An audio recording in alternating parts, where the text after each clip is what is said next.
Hello, I'm Becky Dowd, and this is The Journey to Salvation. Join me as we walk alongside real people and hear the unique journeys that led them to faith in Jesus. Today, my guest is Paul Morris.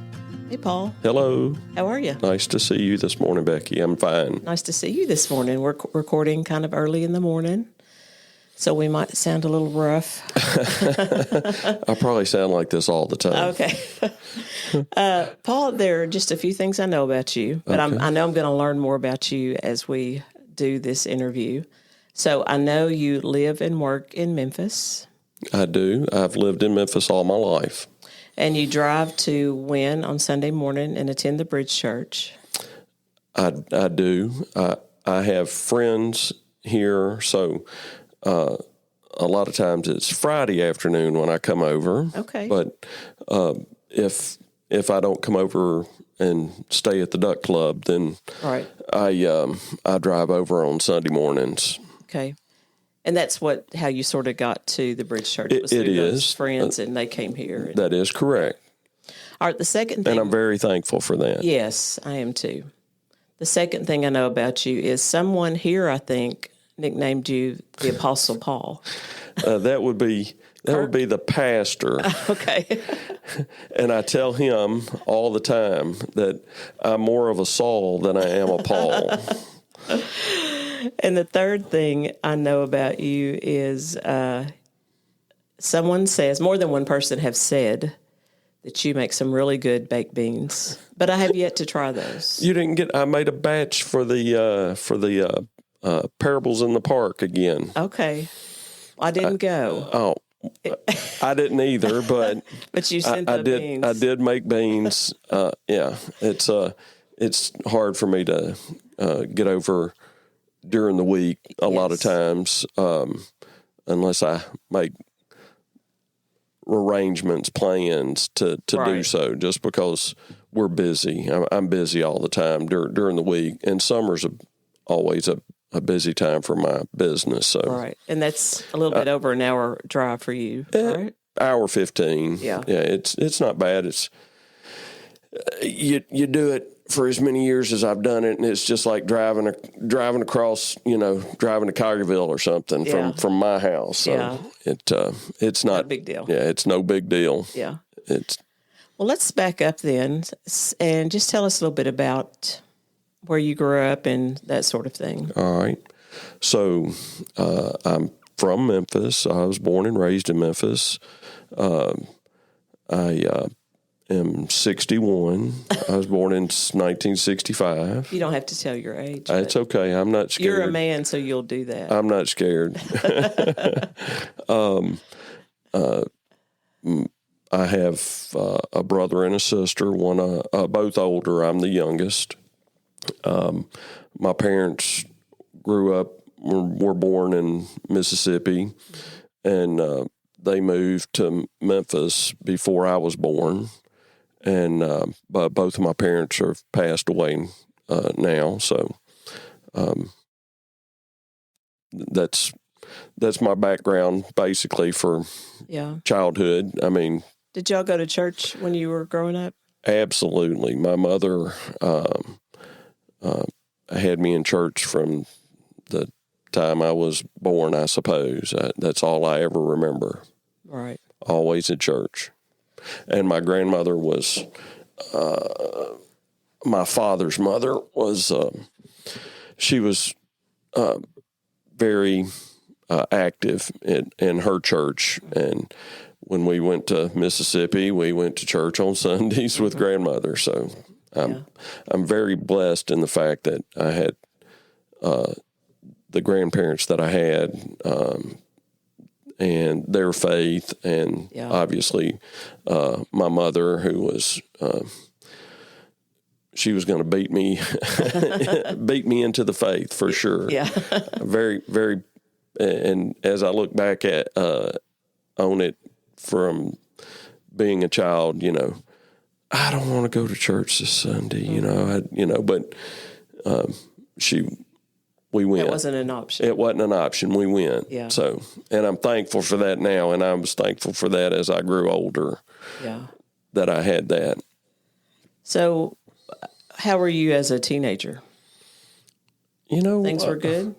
Yeah, absolutely. I had a wonderful childhood. I mean, we were not affluent, but I never lacked for anything as a child.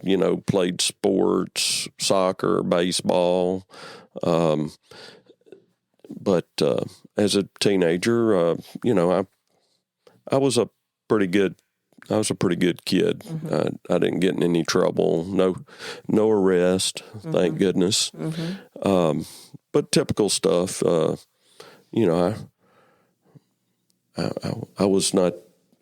I wasn't an angel, but I wasn't. I wasn't out causing too much trouble. Yeah. So, at what point did you give your life to the Lord? As a child, I'm not a big date guy, like dates, but I just remember, going to church, going to vacation Bible school, just knowing that I needed to, give myself to the Lord. And I couldn't tell you if I was 8 or if I was 10. It's, I just know that I was young, as a child, and always have been. All right. So you graduate from high school. Graduated from high school. What happens after that? Went to college a little bit for. I've got a couple of years till they told me not to come back. Asked me not to. I wasn't a big grades guy either. Dates and grades. That's what your thing. That's right. No, wasn't neither one of them. But met my wife.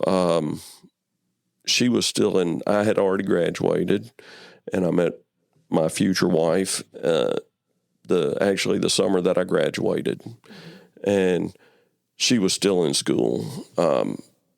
She still had 2 years. She was going into the 11th grade, and we dated until she graduated, and we got married 6 months later.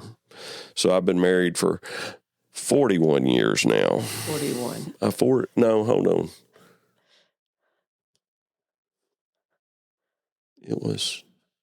It will be 41. It was 40 in December, so. Okay. I'm glad you remembered that. Oh, yeah. I should remember it. Yeah. No, yeah. 40. It'd be 41 in December. All right. So, that's, went to work. I worked at FedEx for, Federal Express in Memphis for about 10 years. About halfway into that, I'd already gotten married, and I was like, I need to do something. I'm not going to go to college. I need to find something that I enjoy. And my mother had a friend that had a plumbing company, and I took a little class for a few months and decided that I liked that, and I got a job, and so I worked at FedEx and the plumbing for about 3.5 years, overlapped there, and once I got to the point where I could support my wife and family on my plumbing money, then I quit FedEx, and that's what I've done since. What challenges have you seen along the way as you've become an adult? Challenges. I've had, challenges throughout my life. Marriage is a challenge. It's a great challenge, but it's, you have to work at it. It's the greatest thing, and it can be unfun at certain times. And it was probably mostly because of me, not because of my wife. Because because she's one of the nicest people you'll ever meet. You know, she's not very mean. Mm-hmm. She's very nice, very sweet. And I'm probably the opposite. Or at least I was for a long time. No other reason than just because that's the way I was. Yeah. That Sunday, Dustin asked, we were talking about the mercies of God. And what did you just talk about? Unlimited is what I would tell you. There are so many, and it's hard to just come up with.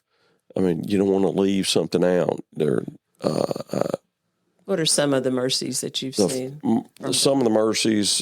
I mean, obviously, what I think was the fact that I had a mother that was a Christian woman that pointed me towards Jesus. Mm-hmm. Is one of the greatest mercies. The fact that, you know, I had the other grandparents, I had all these people that were so faithful. Mm-hmm. A mother-in-law that was unbelievably faithful and great to me. My job, I mean, the career that I've had, he's allowed me to do what I've been able to do. The fact that for a long time, one of the greatest mercies was he gave us the ability to send our children to the school that they went to school. All three of my kids went to private school, which is a huge mercy. They were, you know, able to go to, you know, a Christian-based, mm-hmm. you know, education. Just thrilled that was able to transpire. Right. Because private school is so expensive. And I was very lucky. Mm-hmm. They had a program with the school that afforded people that couldn't spend that kind of money to, you know, a scholarship type thing. And we were able to benefit from that over the years. It's huge. My children, huge mercies there in so many different ways. One child that wound up with an addiction issue and has been saved over that from a whole lot of praying and lots of mercies from Jesus. And I thank him daily for that, because I think she sees that also, because now she has a child, and that's another huge mercy. So a grandchild. A grandchild. Yeah, I like that, you know, you've continued that walk in faith in the Lord that you learned from your parents, grandparents, in-laws. I can only aspire to be as faithful as they are. It's one of my Achilles heels. I would love to be, or I strive to be, more faithful than I am, or at least outwardly. You know what I'm saying? Right. In my spirit, in my soul, I'm constantly thankful and talking, you know, praying all the time. But that doesn't always, you're saying that doesn't always come out publicly. Not outwardly, yes. That's just not my personality. I'm not, right. I get great satisfaction from doing things, but being the hands and feet. I don't want any credit for anything. I like to do it. I just don't want everybody else to know that I'm doing it. Yeah. Well, that's a good way to be, because it's not about you. It's about the Lord. Absolutely. Yeah. I feel very strongly about that. Do you have a favorite Bible verse? You know, I've got, I don't know that I could point to a specific Bible verse that I'm like, yeah, right. I've got that one written down, and it's, I do have a favorite book, and that would be Job. I've read Job many times. What do you like about Job? Job's a hard book. Man, it is, because you want to really get tough on yourself, read Job. Do a little diving in when you realize that the devil tested Job way behind. I would have buckled after the first 5 minutes. Yeah. And he took everything.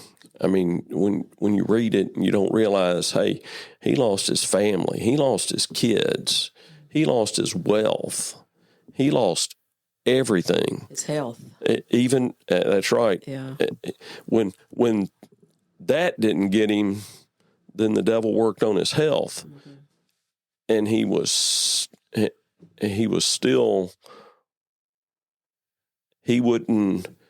not blame God. Right. It was himself. He knew that, like we should know, we're sinners, the references that go between the two, and then he's restored at the end. I think one of my favorite chapters in that book is where I don't know if it's the next to the last chapter, where God is speaking directly to Job. And I just love what he says in there, because I can't remember exactly what he does say, but it's like, where were you when I was laying the foundation of the earth, or something like that. I just love all of that. Yeah, I always, when I read Job, I'm like, you think you got it bad, you don't have it bad. Yeah. How he reacted. We need to be more like Job. Okay. Do you have anything else you want to share with us today? Any words of wisdom from the Apostle Paul? I don't know that there's a lot of wisdom in there. Like I said, I really appreciate you giving me the opportunity to speak. Tell the viewers out there that there is only one Jesus, and he through grace, he, because of a blood sacrifice, he saved us from our sins. He doesn't want to be separated from you. That's why he came. Thank you for joining us today. New episodes release every Wednesday, so be sure to subscribe and get notified when a new episode is available. You can listen on the Journey to Salvation website, Apple Podcasts, Spotify, and wherever you get your podcasts. So, where are you on your journey to salvation?